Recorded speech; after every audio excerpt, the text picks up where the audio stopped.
지난주에 우리는 우리에게 성경이 있어야 하는 가장 중요한 이유라고 할 수 있는 주제를 살펴보았습니다.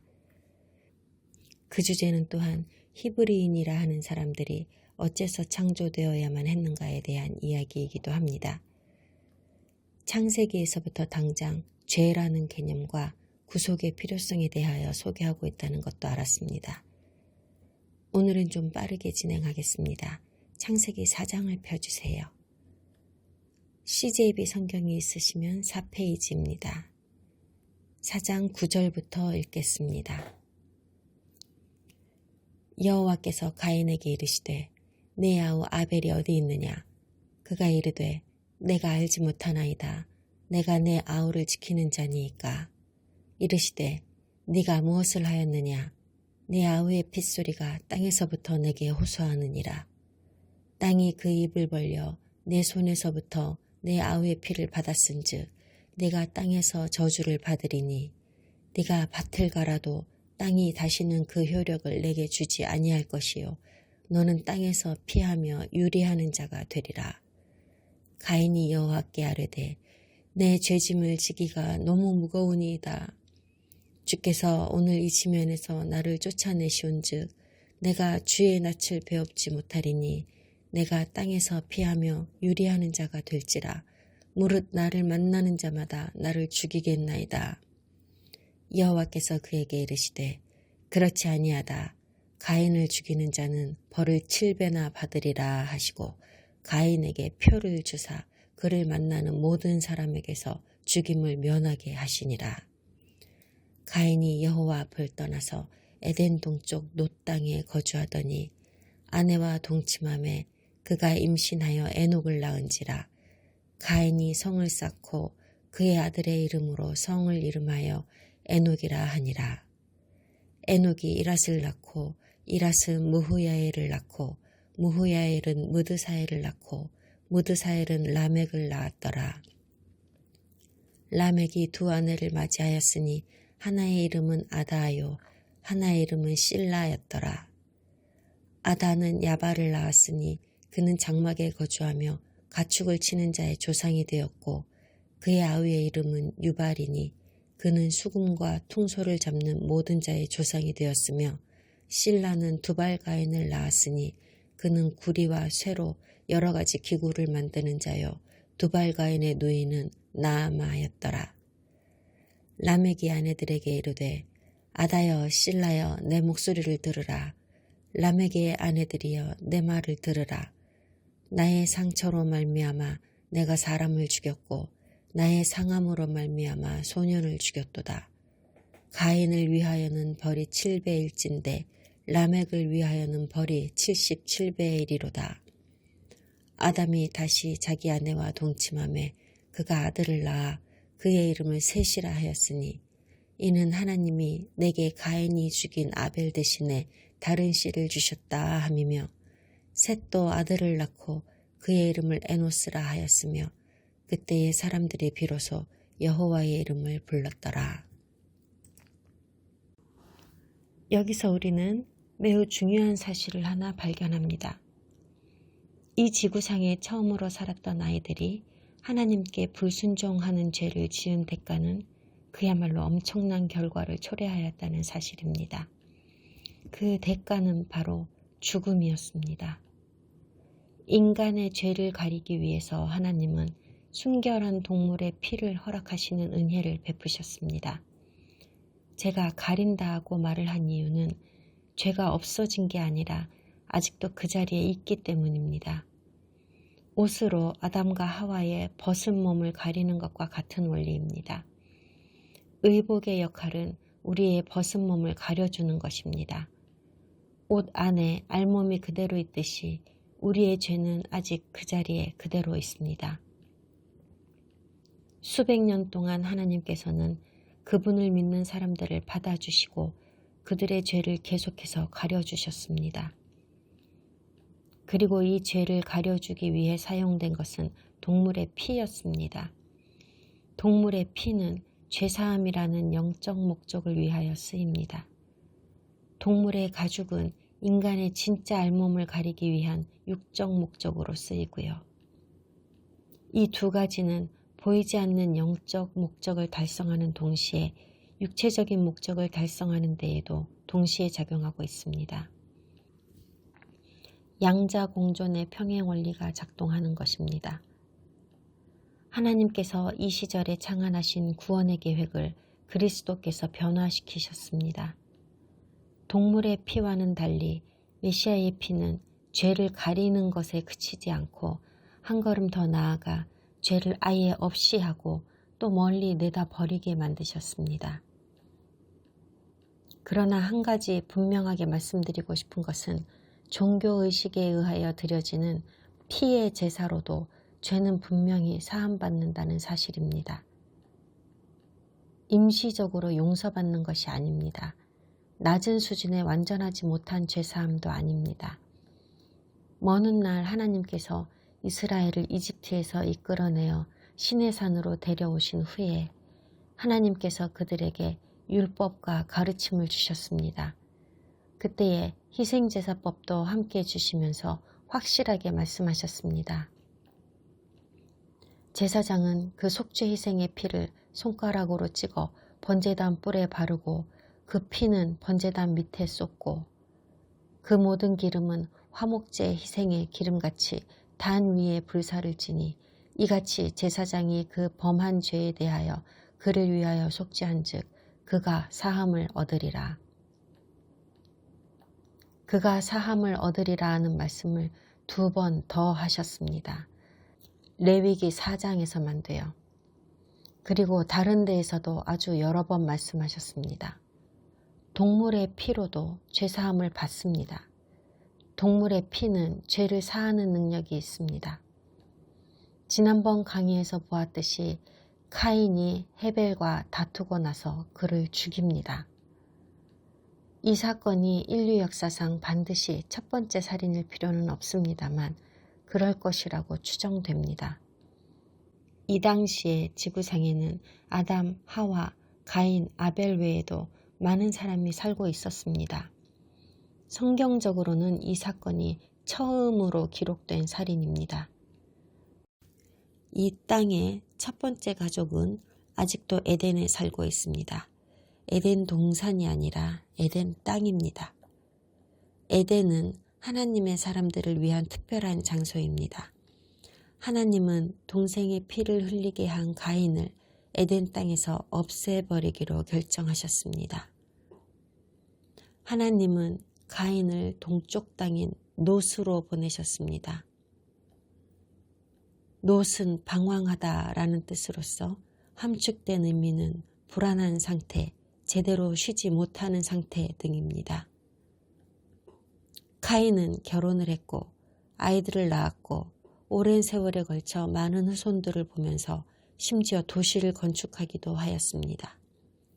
한편 하나님께서 가인에게 주신 그 표는 아무도 그를 해하지 말라는 뜻이 아니었습니다. 고대 현인들의 흥미로운 주석을 보시겠습니다. 첫째로 주로 모든 사람에게서 죽임을 명쾌하시니라로 번역하고 있는 모든 사람은 히브리어로 콜입니다.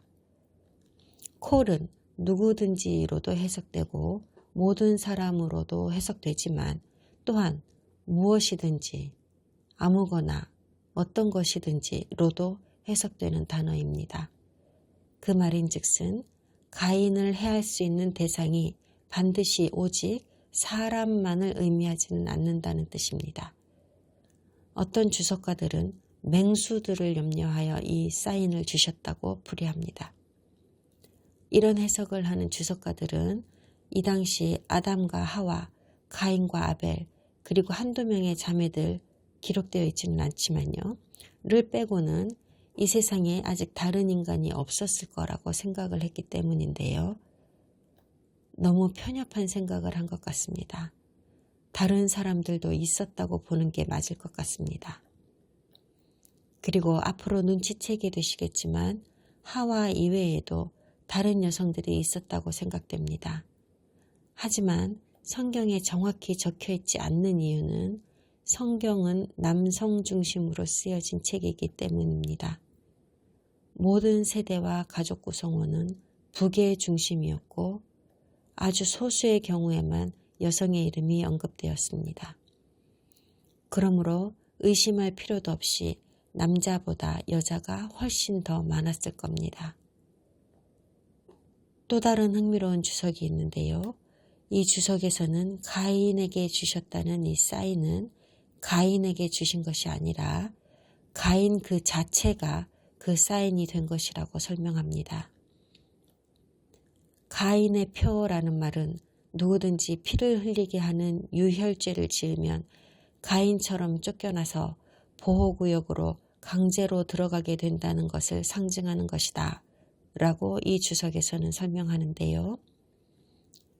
이스라엘 사람들이 먼 훗날 아직 하나의 민족으로 자리 잡기 전에 가나안으로 들어갔을 그 당시에 그들이 이 개념을 곧바로 채택하였다고 하면서 실수로 사람을 죽이거나 혹은 정의를 실현하기 위해 사람을 죽였을 때는 살인자에게 도피처를 제공해야 한다는 법을 만들게 되었는데 이 법의 모델이 된 것이 바로 가인의 사인이라고 이 학자들은 주장하는 겁니다. 하지만 전 그렇게 보지 않습니다. 가인은 정당하지 않은 살인을 저질렀습니다. 어떤 도피처도 그런 자들을 보호하기 위해 만들어지지 않았습니다. 가인의 이름은 이후로 줄곧 악하고 못된 행위와 부당한 행위를 하는 자를 표현할 때에만 인용된다는 것만 보아도 알 수 있습니다. 16절에서 가인이 여호와의 앞을 떠나 나가 에덴 동편 땅에 거하였더니 라고 하시잖아요. 이 구절은 제가 발견하면 알려드리겠다고 말씀드렸던 적이 있는 상징적인 의미와 문자적인 의미가 동시에 존재하는 구절이라고 할 수 있습니다. 가인은 문자 그대로 에덴에서 쫓겨나서 방황하는 곳 혹은 쉼이 없는 곳이라는 의미의 놋 땅에서 살게 되었습니다. 그는 하나님의 임재에서 멀어지게 된 것입니다. 하나님의 임재로부터 멀어진다고 하는 말에는 단순히 상징적인 의미만 담겨 있는 게 아닙니다.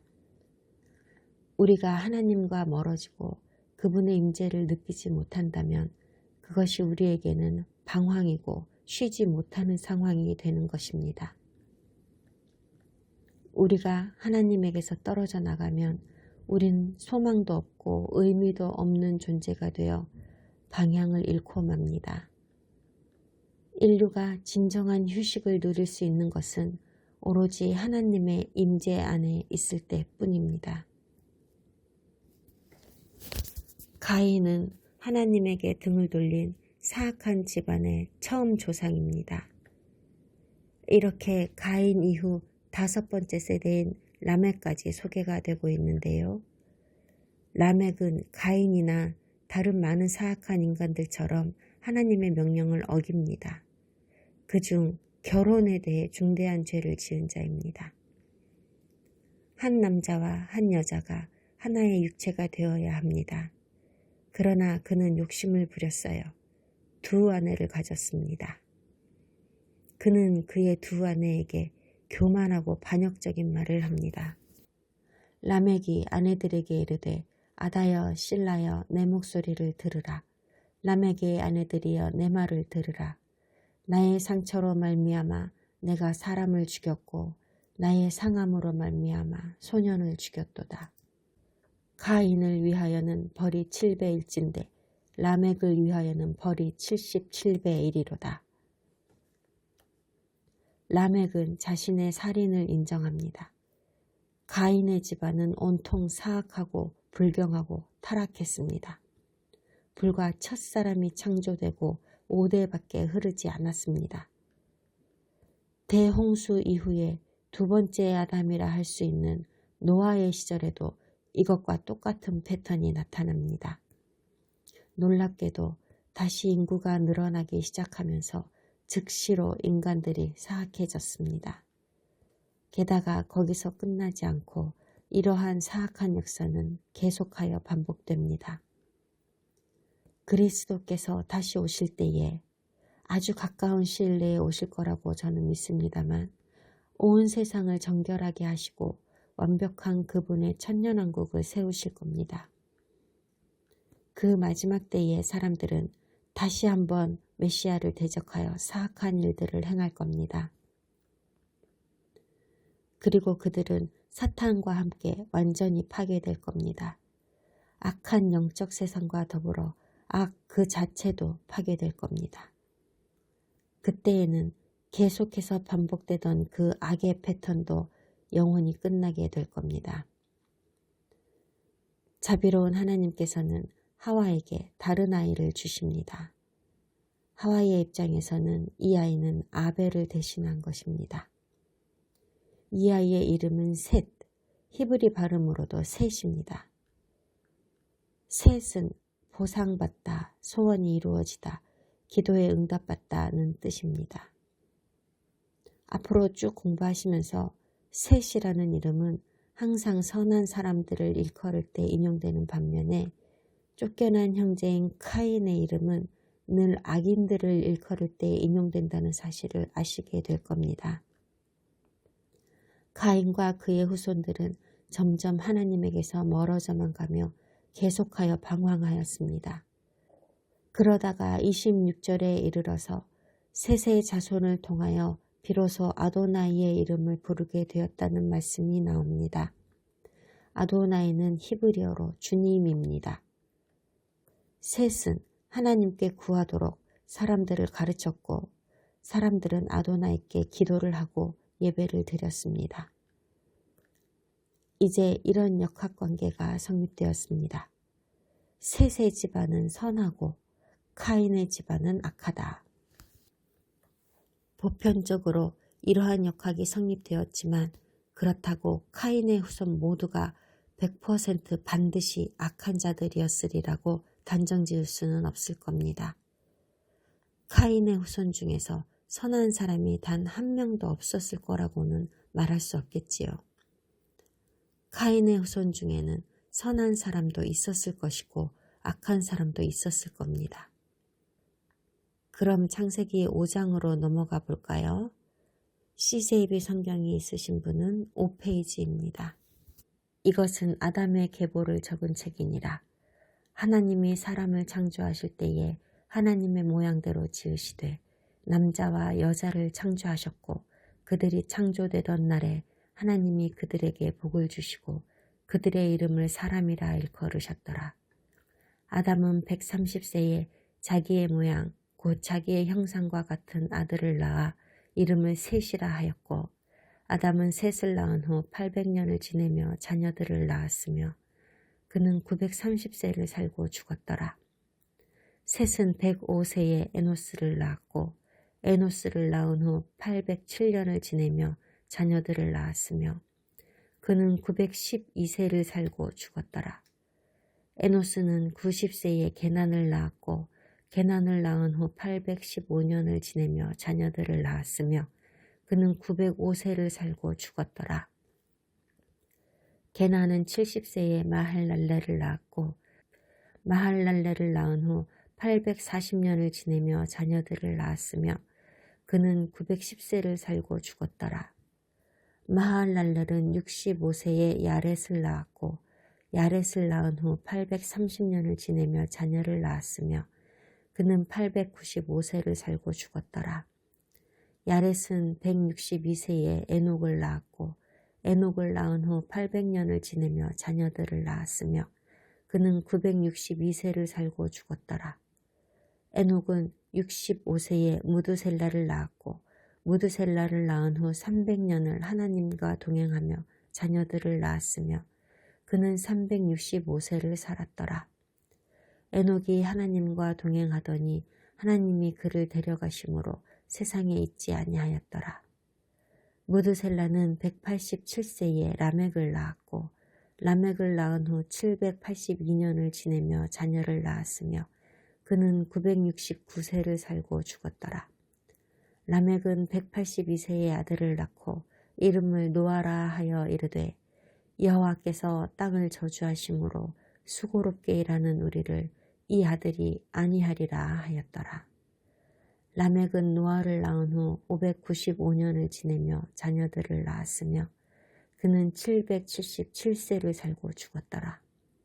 노아는 500세 된 후에 셈과 함과 야벳을 낳았더라. 여기 적혀있는 계보에 대해서 몇 가지만 짚어드리겠습니다. 먼저 이 계보는 셋의 계보입니다. 셋이 태어났을 때 아담은 130세였습니다. 가인이 태어났을 때는 아담이 몇 살이었는지 모르지만 아마도 상당히 어렸을 겁니다. 아담과 하와는 자식을 가질 수 있을 만큼 충분히 성숙한 성인으로 창조되었다는 것을 기억하세요. 그들은 곧바로 자식을 낳았습니다. 카인은 장남이라고 쓰여 있지만 그가 반드시 아담과 하와가 처음으로 낳은 아이여야 한다는 법은 없습니다. 그래도 최소한 그는 첫 번째 남자아이였을 거라고는 추정됩니다. 성경적으로 첫 아이라 함은 신분을 뜻할 때 쓰는 용어인데요. 항상 남자만을 의미합니다. 만약에 가족 중에 아이들이 10명 있는데 앞에 9명이 다 여자아이고 마지막 하나가 남자아이라면 이 남자아이가 첫 아이라고 하는 신분을 얻게 됩니다. 그러므로 아담과 하와가 여러 명의 딸들을 낳은 후에 카인을 낳았을 수도 있다는 말입니다. 아마도 그랬던 것 같습니다. 우리는 여기서 좀 현실적이 되어야 할 필요가 있습니다. 목장을 소유하고 있는 농부들이라면 자기 가축의 개체수를 늘리기 위해서 순놈 한 마리에 여러 마리의 암놈을 붙여야 한다는 걸 아실 겁니다. 순놈 한 마리가 여러 마리의 암컷을 수태시킬 수 있고 암컷들은 각각 새끼를 낳죠. 암컷을 많이 낳을수록 번성에 도움이 되는 겁니다. 그러므로 논리적으로 생각해서 여성의 수가 남성의 수보다 몇십 배는 많았을 것이라고 추정하는 것이 타당합니다. 특히 이 시대에는요. 하나님은 이 지구에서 인류가 빨리 불어나기를 원하셨고 하나님께서 직접 매번 모든 인간들을 일일이 만드실 필요도 없이 인류가 스스로 재생산하는 일을 할 수 있도록 고안하셨습니다. 그러기 위해서는 많은 여성들이 필요했습니다.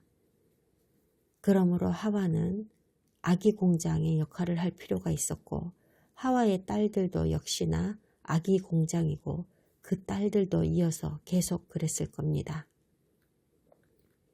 성경에서는 몇 살 정도의 여성이 현대와 비교해서 성적으로 성숙하다고 말하는지 알려주고 있지 않습니다.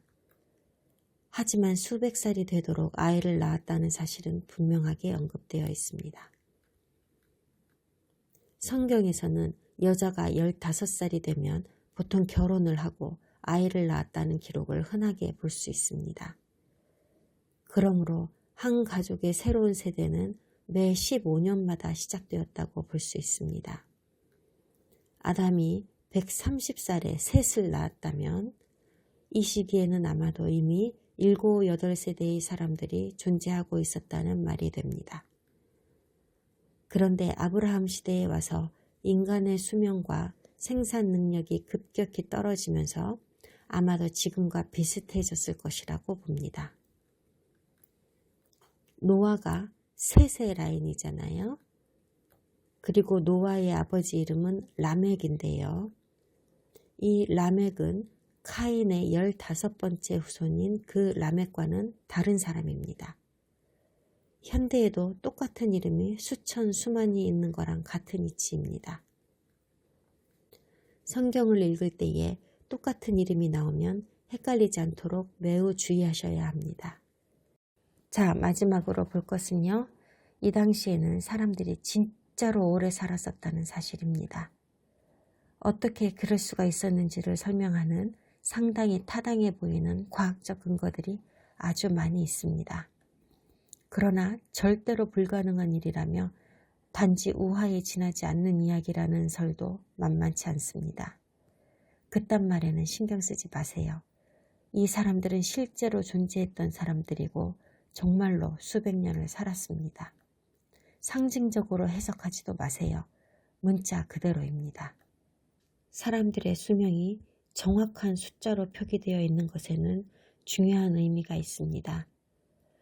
정확한 숫자로 표시되는 이 나이들은요, 예를 들면 에녹이 365년을 살았다고 하고 노아의 아버지는 777년을 살았다고 하는데요. 7은 완전함을 뜻하는 숫자입니다. 하지만 이런 것들을 그냥 다 우연이라고 조롱하는 자들도 있기는 합니다. 앞으로 이렇게 숫자와 밀접하게 관련된 사건들을 많이 보시게 될 겁니다.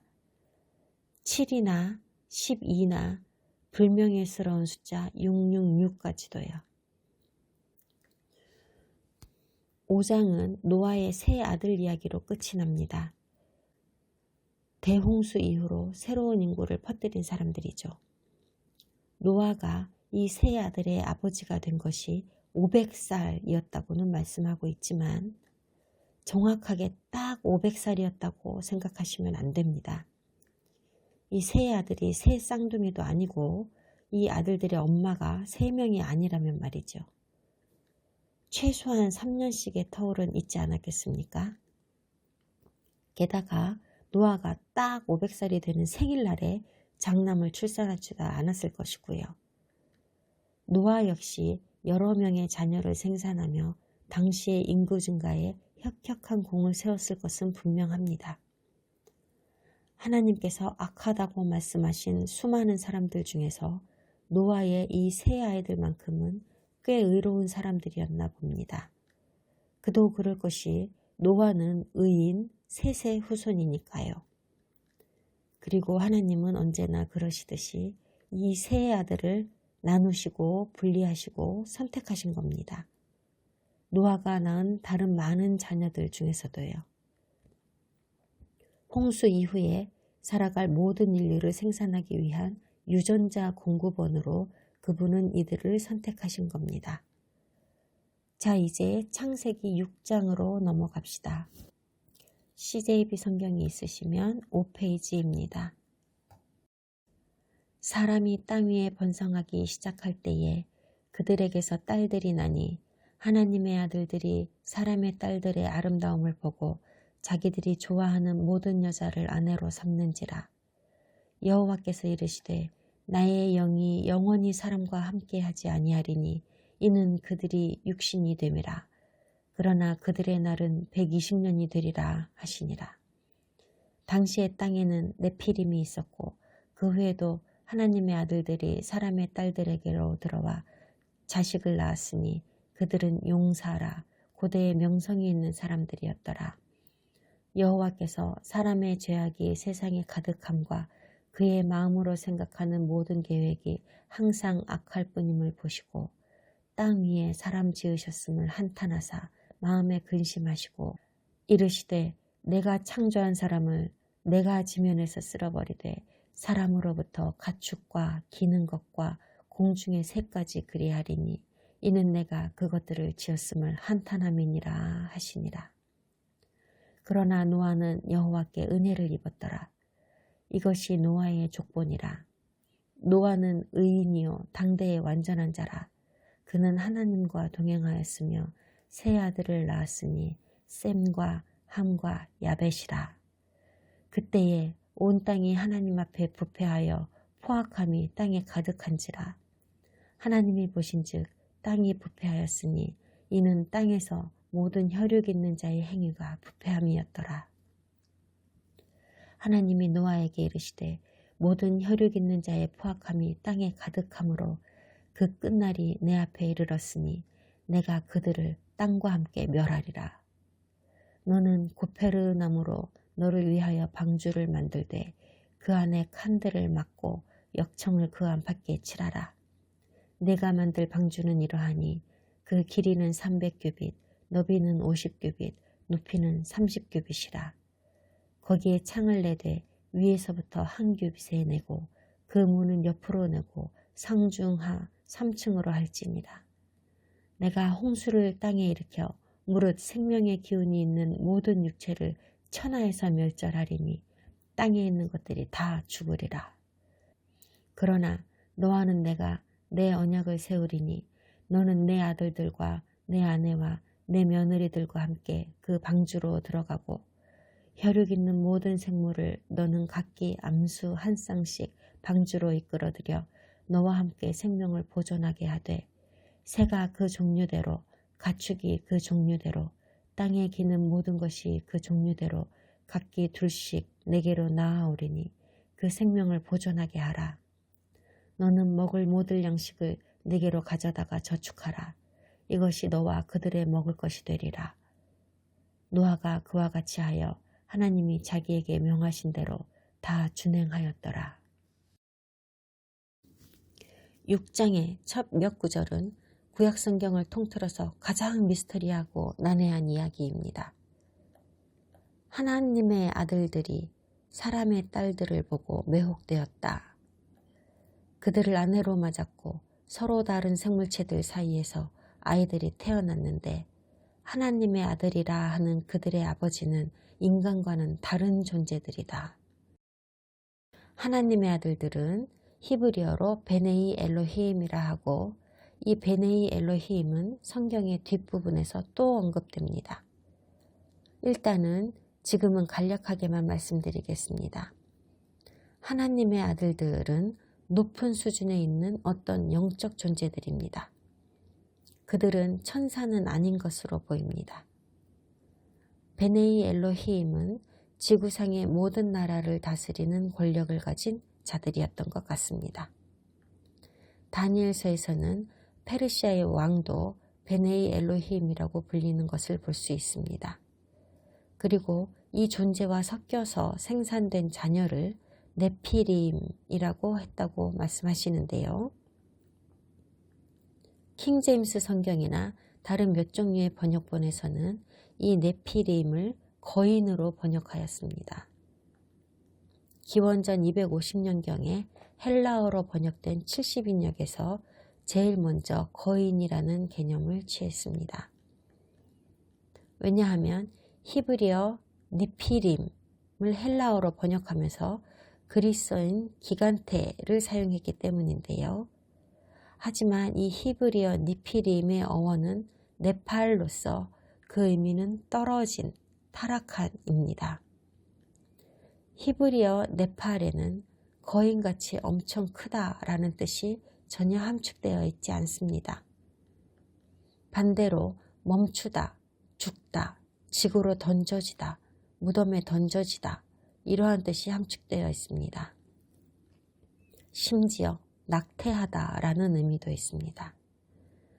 마틴 루터는 니피림을 포악한 자 혹은 독재자, 폭군이라는 의미로 이해했는데요. 니피림은 어떤 곳에도 속하지 않은 좀 다른 종자로서 악한 기운을 가지고 있는 생물체로 분리된다고 이해하시면 좋겠습니다. 니피림은 엑스맨의 뮤턴트 같이 돌연변이 비슷한 존재로 엄청난 파워를 가지고 있었습니다. 그들은 영적 세계와 육적 세계에서 가장 나쁜 존재를 대변하는 자들입니다.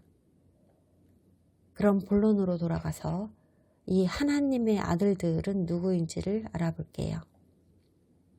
많은 학자들이 이들을 타락한 천사라고 봅니다.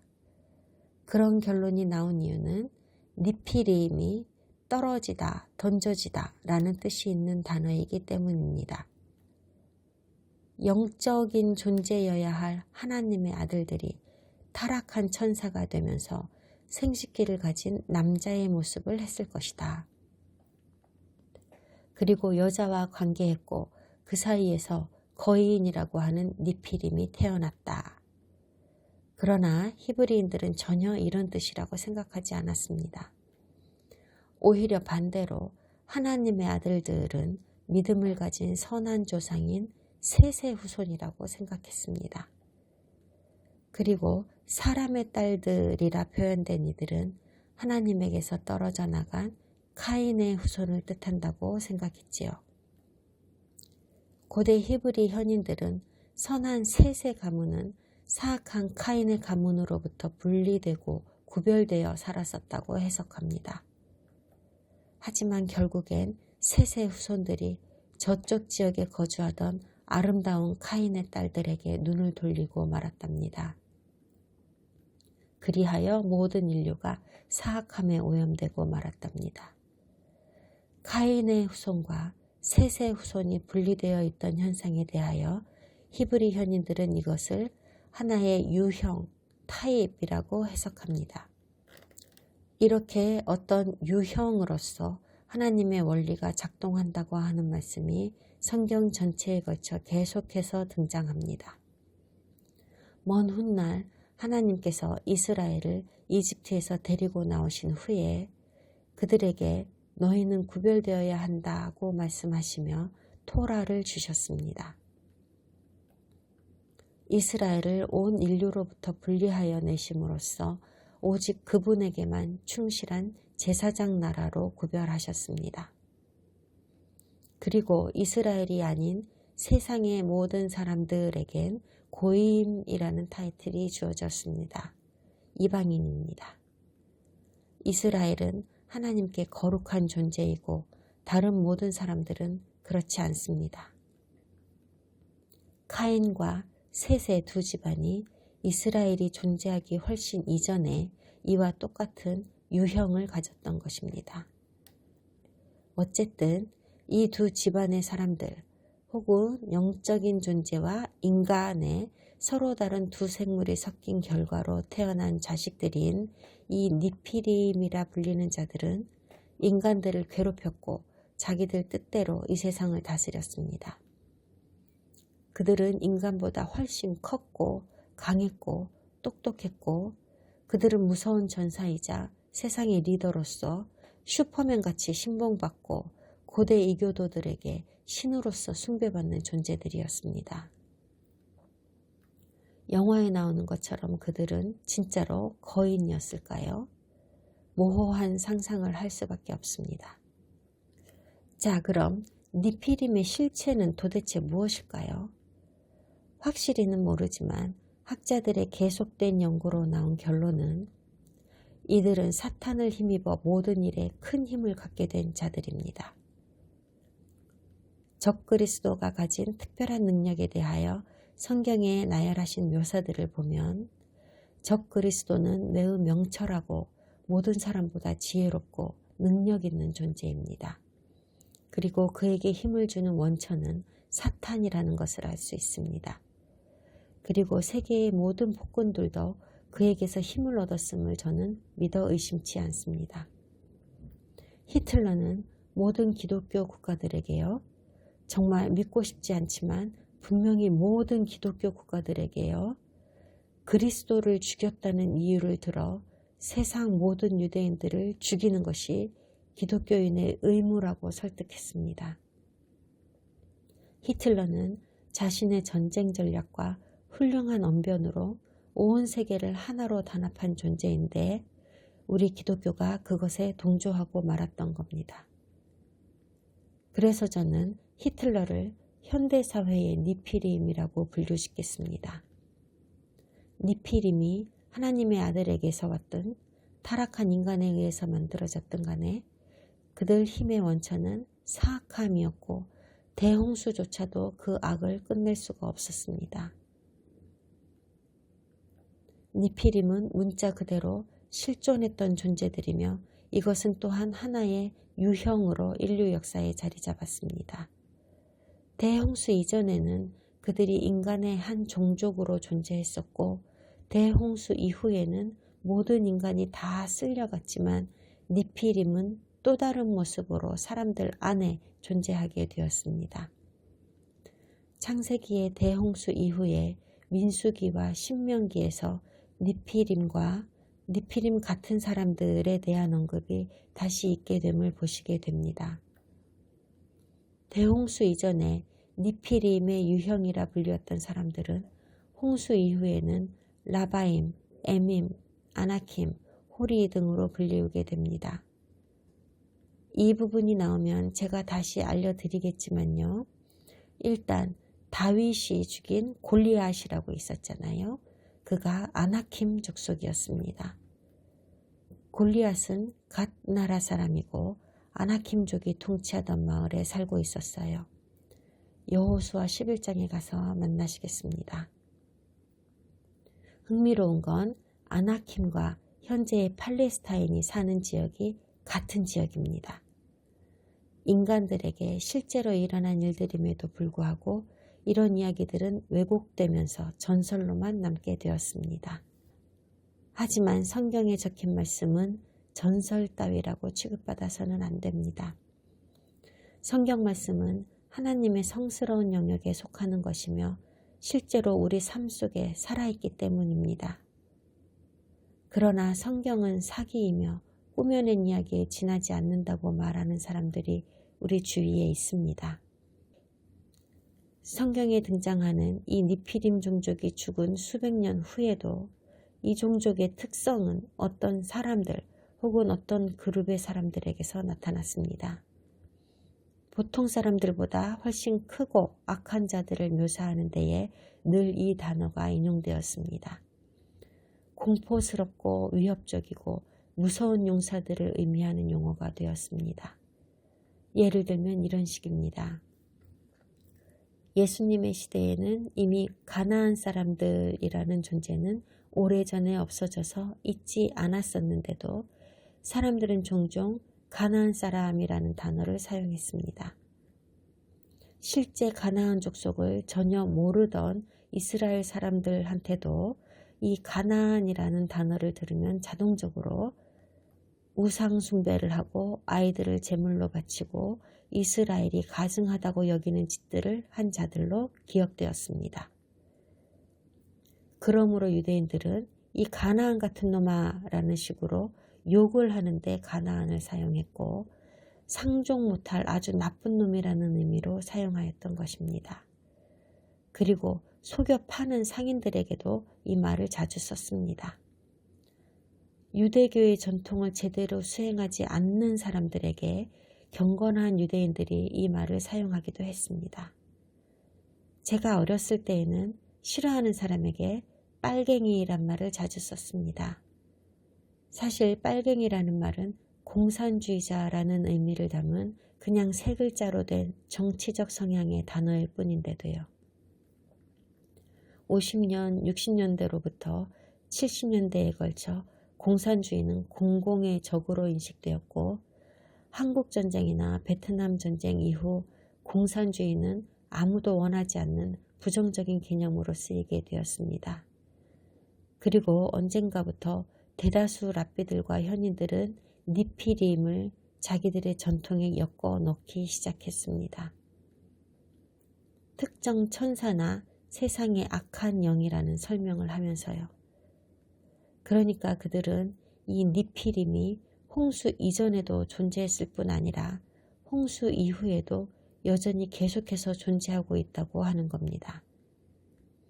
그들은 니피림이 누구인가에 대해 언제나 문자대로만 실물 그대로만 받아들이고 이것이 하나의 유형이라고는 전혀 생각하지 못한 겁니다. 3절에서 하나님의 영, 성령, 루아크 하코데시에 대해 말씀하십니다. 나의 영이 영원히 사람과 함께 하지 아니하리니. 아주 많은 재미난 학설들이 이 구절에서 쏟아져 나왔습니다. 현인들은 명쾌하게 이렇게 말합니다. 하나님은 영이시며 그분이 자신을 지칭하실 때는 항상 성령이라고 하신다. 성령은 하나님의 특성을 담은 어떤 것이며 우리가 영이라고 하는 히브리어 루아크가 우리 인류를 통제한다고 그들은 설명합니다. 3절은 120년 안에 우리 인류가 똑바로 하지 않으면 모두 다 홍수로 멸망당할 거라는 암시를 담고 있습니다. 인류를 향한 경고입니다. 후일에 유대인들과 기독교 신학자들은 이 말씀은 인간의 수명을 최대한 120년으로 정하신 것이다 라고 해석하였는데요. 그 말이 사실이라면 숫자와 관련하여 주신 모든 말씀들에 치명적인 예외가 생겼다고 보아야 합니다. 왜냐하면 대홍수 이후에도 노아의 후손들이 아주 많은 세대에 걸쳐 계속해서 수백 년을 살았었다고 성경은 분명히 말씀하시거든요. 이후 수세대 동안이나 인간의 수명이 120년보다는 훨씬 길었었습니다. 그리고 인류 역사를 살펴보면 인간의 수명이라는 것은 시대와 문화와 환경에 따라 늘 변화했었다는 것도 알 수 있습니다. 그리고 인간의 수명이란 것은 보편적이고 일반적인 개념으로 정의되는 것입니다.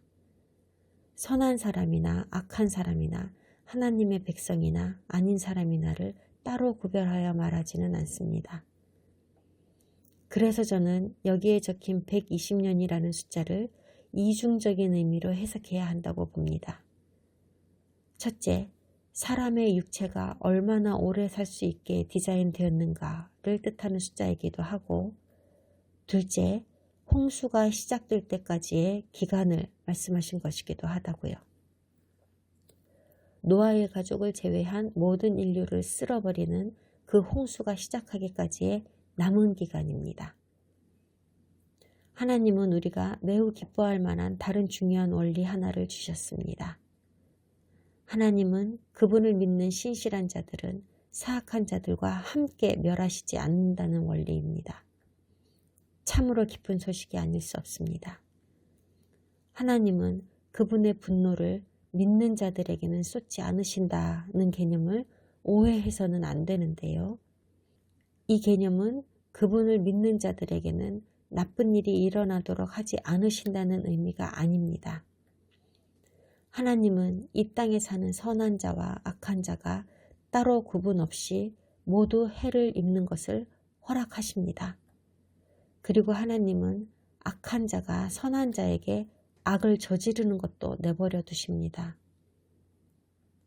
하나님의 선한 사람들이 악인의 손에서 도망칠 수 있도록 보호구역을 약속하지도 않으십니다. 이런 종류의 분노와 악은 하나님에게서 오는 것이 아니기 때문입니다. 악한 자에게서 오거나 우리의 악한 본성으로부터 오는 것입니다. 하나님께서 약속하신 것은 그분의 분노와 그분의 심판을 선한 자들에게는 쏟지 않으시겠다는 것입니다. 우리는 마지막 때 예언의 내용들 중에서 우리에게 닥칠 거라고 하신 환난과 그리고 하나님의 분노를 구분 좀 해야 됩니다. 인간에게 닥칠 환난은 다른 인간에 의해서 닥칠 전례 없는 환난을 말하는 것입니다. 그러나 하나님의 신성한 분노와 재앙은 초자연적으로 부어지게 되는 것입니다. 처음에 하나님께서 그분의 분노를 쏟으셨을 때, 그러니까 초자연적으로 홍수를 내셔서 모든 사람들을 쓸어버리셨을 때 하나님은 노아에게 방주를 짓게 하셨습니다. 방주는 노아와 그의 가족들에게는 하나님께서 설계하여 주신 안전가옥이었습니다. 방주는 의인들을 살게 했고 악인들은 모두 멸망하였습니다. 노아는 어떻게 140m에 달하는 거대한 방주를 지을 수 있었을까요? 노아의 주변에는 큰 강이나 바다 같은 물이 없었어요. 배라는 건 본 적도 없는 거죠. 노아는 수평선이 보이는 사막 한가운데에서 배를 지어야 하는 상황이었습니다. 그런 상황이었음에도 불구하고 22절에서 감동의 구절을 만날 수 있습니다.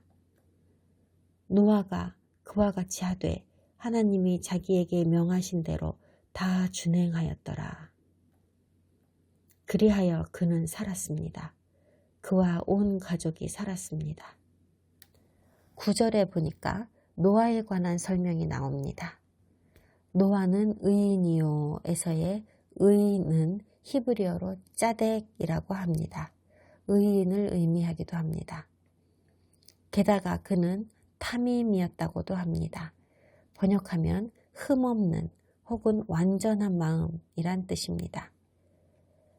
번역이 잘못된 건 아닌데 성경 전체에 걸쳐서 매우 모호한 번역이었다는 것을 앞으로 알게 되실 겁니다.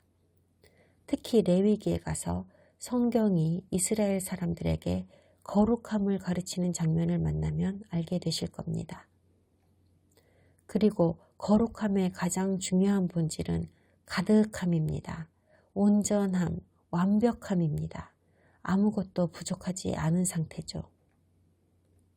그래서 저라면 이 구절을 노아는 짜딕 의인이며 탐임 완벽이었다고 번역하겠습니다. 노아의 세 아들 함, 야벳, 셈 중에서 셈이 특별히 구별된 사람으로 분류됩니다. 그런데 셈이라는 이름은 그 뜻이 이름입니다. 하나님을 지칭하는 이름 중 하나가 하셴인데요. 그 이름이라는 뜻입니다. 히브리 전통에 의하면 성경에 나오는 평강의 왕이자 대제사장인 말기세덱의 이름이 셈이었다고 합니다. 아브라함이 11조를 드린 그 사람 있잖아요. 아브라함 시대에 말기세덱이라고도 하던 그 셈이 아직도 살아 있었던 겁니다. 12절은 전체의 성경에 걸쳐 가장 슬픈 이야기입니다. 하나님께서 지으신 모든 것이 부패하였다고 하십니다. 여기에 쓰인 히브리어는 샤카신데요.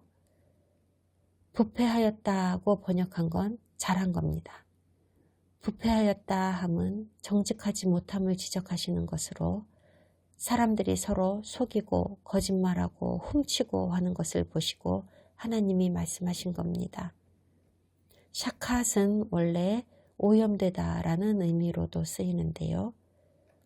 이와는 정반대의 단어를 몇 장 앞에서 하나님께서 말씀하셨습니다. 하나님이 보시기에 매우 좋았더라. 완벽했던 하나님의 창조물이 불과 몇 세대 만에 온통 부패하고 말았습니다. 여기에서 놓쳐서는 안 될 정말 중요한 것이 하나 있습니다. 13절을 보세요. 부패하다고 말씀하시는 이유가 무엇이라고 하십니까? 혈육 있는 자의 강포입니다. 히브리어 바사르가 혈육이라고 번역되었는데요. 괜찮은 번역이기는 합니다. 그런데 바사르, 즉 혈육이라는 것이 반드시 사람을 의미하는 건 아닙니다. 사람으로 해석해야 할 때도 있지만요. 동물을 뜻하는 경우도 종종 있습니다. 히브리어 아담이 사람 혹은 인류를 뜻하는 단어입니다. 이 구절의 혈육에는 그 글자가 쓰이지 않았습니다. 그러므로 이 구절은 사람뿐만 아니라 모든 생물이 부패하였다고 해석해야 하는 겁니다. 하나님께서 숨을 불어넣으신 모든 생명이 잘못되었습니다. 사람도 동물도 모두요. 그런데 더 흥미로운 것은요. 이렇게 된 데 대해서 하나님께서는 사탄을 원망하지 않으셨다는 것입니다. 사탄의 탓이라고 말씀하시지 않아요. 사탄의 탓이 아니에요. 그러니까 이런 악의 근원이 도대체 어디서 왔는지를 다시 한번 생각해 봐야 합니다. 악에 대한 히브리적인 관점에 저도 100% 동의하는 것은 아닙니다. 하지만 히브리인들의 그런 관점을 아예 부정할 수도 없다는 생각이 듭니다. 히브리인들이 정의하는 선과 악에 대한 개념을 한두 가지 살펴볼 건데요. 기독교 교리나 신학에서 생각하는 선과 악에 대한 개념보다 훨씬 성경적인 해석입니다. 첫 번째로 인간은 선한 본성과 악한 본성 두 가지를 다 가지고 창조되었다는 관점이 그렇습니다. 아담이 무언가를 선택할 수 있는 능력을 가지고 태어났다고 한 걸 보면 그것을 알 수 있습니다. 그리고 두 번째는 첫 번째 것보다 조금 더 복잡한데요. 만약에 그렇게 악도 처음부터 있었던 거라고 한다면 하나님께서 선을 창조하신 것처럼 악도 창조하셨다는 말이 됩니다. 그래서 다음 시간에 계속 논란이 되고 있는 이 선과 악에 대한 히브리 관점을 더 깊이 연구해 볼 겁니다. 다음 주에 뵙겠습니다.